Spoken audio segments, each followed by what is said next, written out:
Thank you very much, and Dr. Elry Hatan. Okay. So it's really a good pleasure to be here to visit Montana Technique. Just as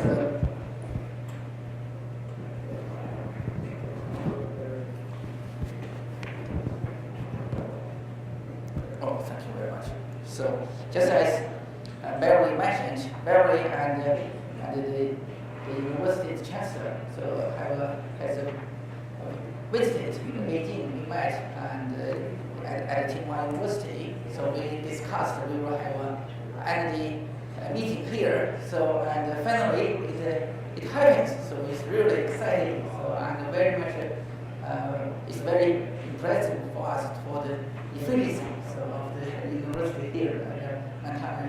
Efficiency of the Montana Tech. So and Professor Jensen, Professor Jensen gave an excellent presentation on the global. Present his global vision, give a global vision of the future energy and sustainability. So we are come from China. So today I will give a focus on the China. Okay. So and already China. So we are talking. My talk is focused on the China's transition to a low carbon energy economy. So in the context of a sustainable development. So now, so this is just a picture shows what's the current situation of the current energy consumption pattern. So in China, you can see the first message is from the year 2022. China's energy consumption growth much faster.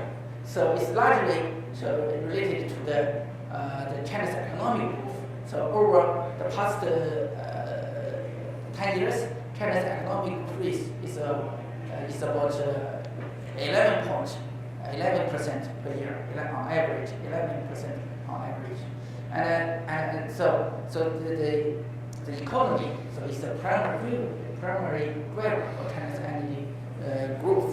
So and also we can also see where the energy go to. So you can see most of the energy go to the industry. The industry accounts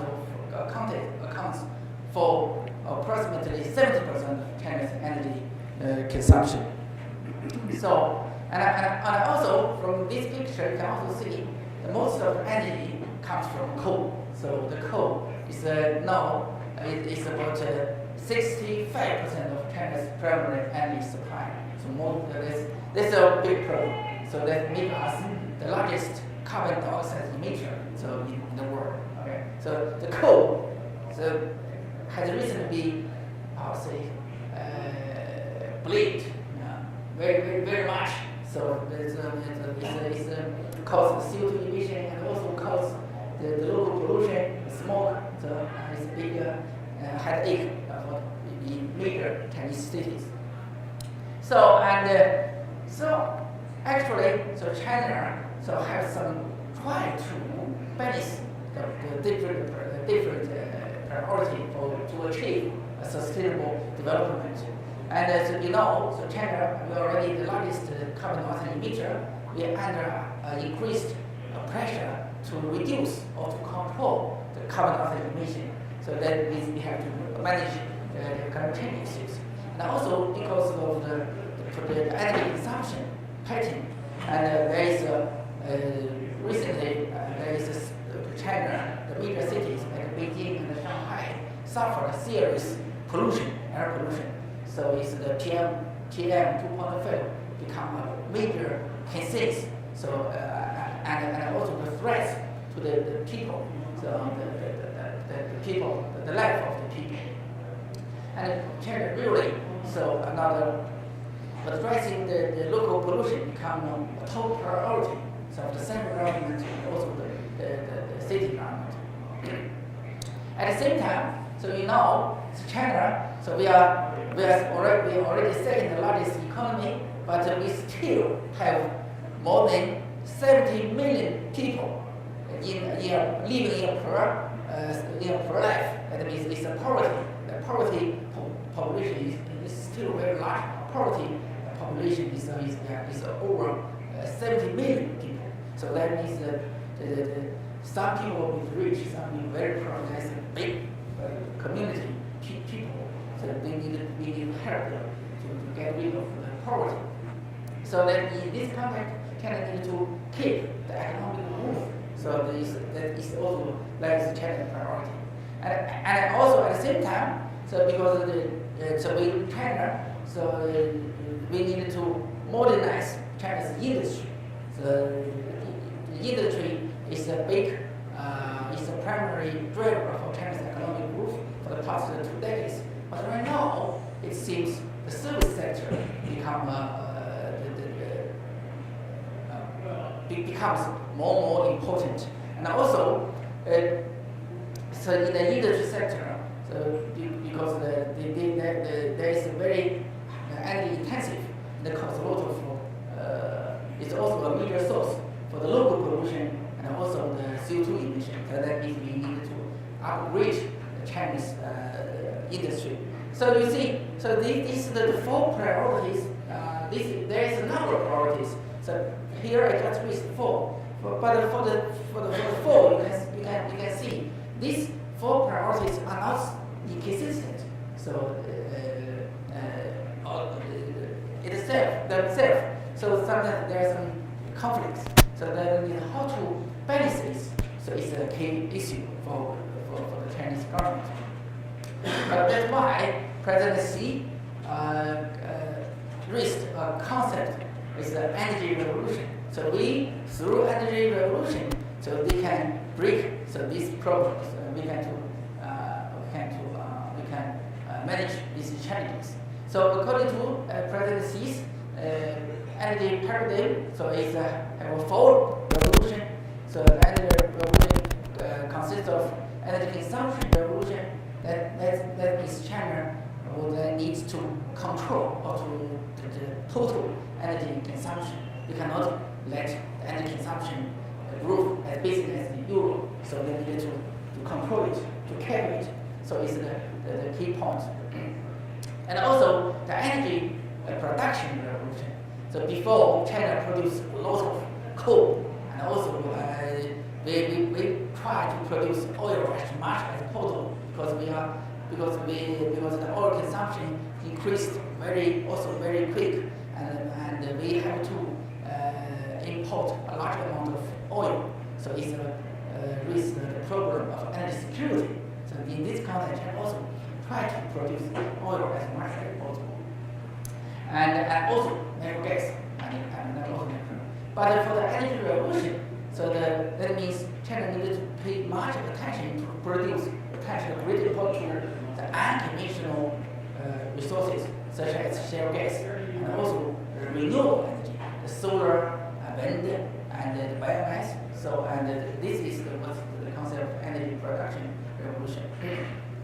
And also the energy technology revolution. The energy technology revolution converts the energy production technology and also the energy conversion technology and also energy utilization, the energy usage, final energy usage technology. So through this, the technology revolution, so we can increase the efficiency of the whole energy system and make we can use more renewable possible. So this is the 3 energy revolution. Also, so to enable the energy revolution, we also need a enable environment. So that means we have to have conduct and implement energy system or institutional revolution. That means that it's to reform China's current energy system and institution, such that the 3 revolutions can be happened. And China, so China's electricity market is highly regulated. So the electricity price is determined virtually by the government. So and also, so in the energy sector, the large state-owned company, so dominate the energy sector, and so that means we need to change so the system and try to make the market play a more role. So in the energy to accommodate the energy supply and demand, and also so encourage the private industry, the private investors to involve so in the energy industry. So this is the main idea. And also, so we need President Xi also emphasize the importance of international collaboration. So and the international collaboration include actually China benefit a lot. So from the international collaboration, for example, I think Professor Li is the expert. He will introduce the story. For example, China is a leading nation. So in terms of the coal-fired power generation technology, so we have the critical power generation technology. We have the supercritical power generation. But this technology is actually transferred from the United States, from Germany, from Japan, and also China also become a leading nation in terms of the solar PV manufacture and investment, and also the wind turbine investment, and also the wind turbine manufacture. So, but this technology largely from the transfer from Europe. So, and for the future, so we also think that with the international collaboration is very important. We can also, I think there's still a need for the transfer of the advanced technology from the United States, from Europe, so to China. And at the same time, I think it's time for China to help other developing nations, for such as the African nations, the India. Actually, we transfer the coal, the efficiency coal power generation technology to India. So I think this is the international, the international collaboration is very important. So this is the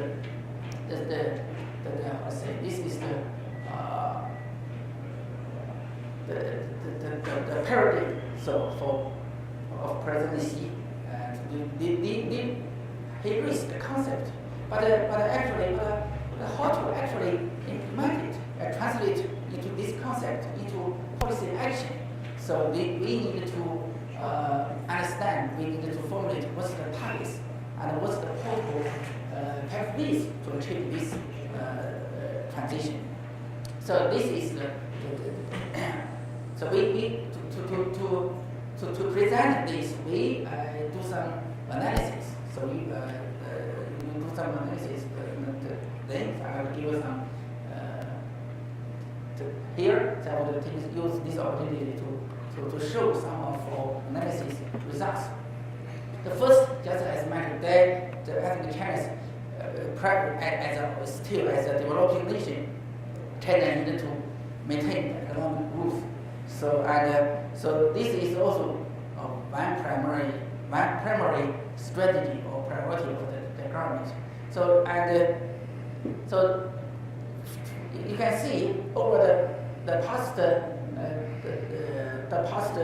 3 decades, China's economic growth is so high, it's over 10%. But in the future, right now, the China economic growth has been going down. I think it's largely reflects the nature of the economic growth. But before the year 2030, China also should maintain a high economic growth. So this also has a very important implication for the energy consumption and also the CO2 emission. Because if we need to maintain a high economic growth to address climate change, to facilitate the energy transition, so we need to reduce the carbon intensity or the carbon emission per unit of GDP. So that this slide shows what's the future. So if we reduce the carbon, what's the implication, what's the consequences if we reduce the carbon productivity or reduce the carbon intensity of the economy. So this slide So that they have three scenarios. So the tallest line shows that from the year 2015 to the year 2035, there is a carbon intensity reduction annually 3% on average. So the mid line is 4%. The bottom line is the 5%. So and also Professor Garson mentioned INDC. So China's according to China INDC, China's CO2 emission should be peak by the year 2030, around 2030, and also try his best to peak to make the peak early. So this is some. So this is the middle line. So largely reflect China's INDC, and also so if China to achieve an earlier peak, so before the year 2030, China needs to carbon intensity reduction more than 4%. So this is just to show this information. So and this is for the global for the carbon emission. So I think so I often receive visits from foreign colleagues, and during this discussion, they often ask me questions. If China really serious about mitigating climate change and the rest of countries, I told them so China is really serious, because maybe China is I think maybe is most important nation. So in terms of mitigating climate change, have a significant co-benefits. So we conduct some analysis. From this analysis, you can see for every major local pollutants. So if we can reduce the carbon intensity, so they are also very sensitive. So that means if we reduce the carbon intensity of the economy, we can reduce the major local pollutants such as sulfur dioxide, the NOx, the ammonia, and the VOC, and the carbon monoxide, the black carbon, and etc. So this really have a very significant confidence. So this also make China easier to introduce and implement the climate policy. So I think the situation is different from here. So in the United States, and also so we also using our model developed jointly with MIT. We do some analysis, so we can see. So if for this slide, so shows so in the future, if there is no climate policy, so the air pollution is still very serious, getting serious. So it's getting worse. So and if we also estimate the consequences of China's climate change pledge, we can see. So there will be make the China's the scale be lower. So this is this we can do also some analysis. And also if we reduce so the carbon intensity or increase the carbon productivity, it also help China to clean the air. So this is the more we reduce the carbon intensity, the more the pure, so the clear of the air. So this is the show analysis. And also we also estimate so the pollutions, the people could be affected by the pollution. So we can also see that the climate change policy is really closely has really something to do. So this is the population affected by the bad air quality. So this is and the results also come from the Tsinghua MIT joint research project. So and also, so this is that shows China's climate policy has a significant co-benefits, but also what's the implication for the energy system. So we can also see, so for the first we can see for the China's low carbon economic transition needs a significant a significant reduction in the total primary energy consumption. So you can see from the 2% reduction to the 5% reduction by the year 2025. You can see there is a significant reduction. That means we need to reduce the efficiency. And also, we can see if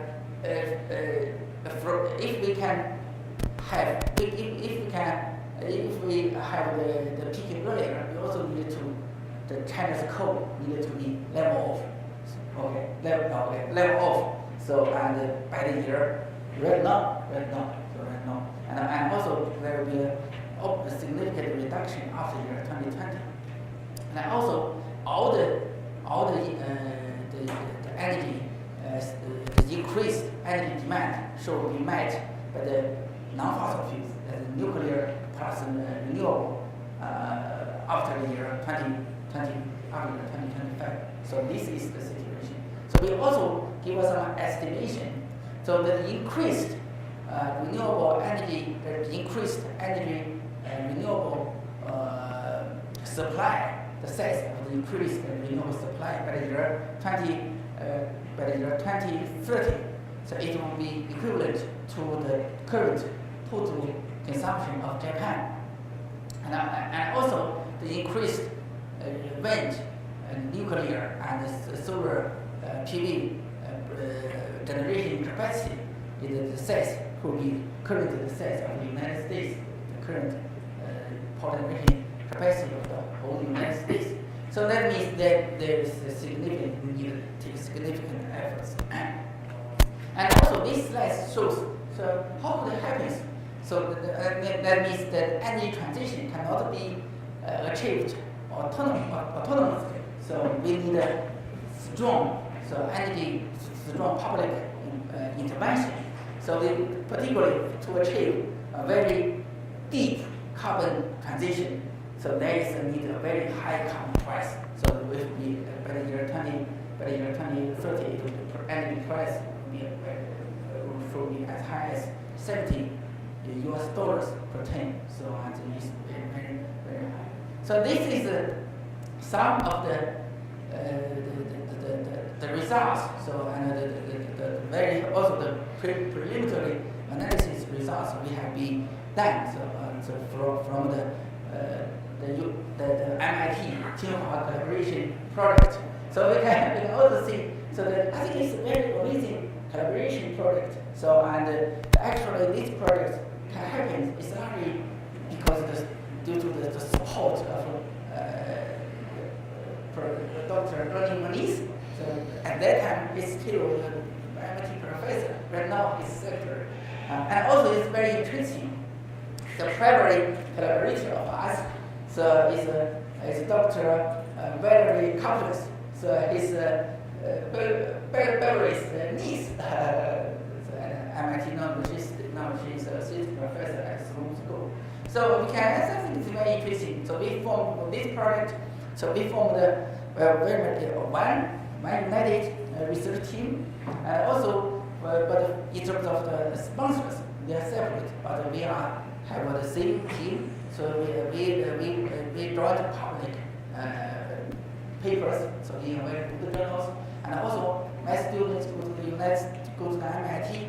MIT students go to visit us, they stay sometime from several months to 1 year, and also you can see. So we develop this project helping us develop the analytical tools, models, and so all deliverables. So in addition to the joint articles, we also provide strong economics. We also provide technical support for China's energy and climate policy making. That's why in China, the Chinese government agency, the National Development Reform Commission, the National Energy Administration, the Ministry of Science and Technology are also a sponsor. So we are very happy we can translate all analysis